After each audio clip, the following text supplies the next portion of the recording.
আসসালামু আলাইকুম সব ভাই দেখারে সব কেমন আছো? ভালো আছো আশা করি। আমি এই ইজতেমায় এসেছি আমাদের হুগলি জেলার।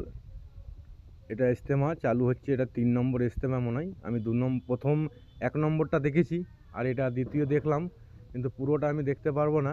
আমি বাইরে থেকেই চলে যাব, তার কারণ যেটুকু আমার নসিবে আল্লাহ জুটিয়েছে আমি এসেছি দেখার জন্যে। আর একটা ছোট ভিডিও বানালাম সবার কার জন্য। এই ভিডিওটা দেখে ইনশাল্লাহ আশা করি সবাই আসবে। এর অ্যাড্রেস হচ্ছে ওয়েস্ট বেঙ্গল হুগলি জেলা। আর চুচুড়ো স্টেশনে নামলেই হবে, চন্দননগর স্টেশনে নামলেও হবে, মেল লাইন ব্যান্ডেল স্টেশনে নামলেও হবে, কোনো অসুবিধা নেই। আর এদিকে হচ্ছে তোমার দুর্গাপুর হাইওয়ে দিয়ে আসলে পুইনানের মোড় মাথায় নামতে হবে। এটা হচ্ছে এর অ্যাড্রেস। আর এই যে বাস, পুরো ডাইরেক্ট বাস এখানে চলে আসছে। ভিডিওটা আশা করি সবার কাছে ভালো লাগবে।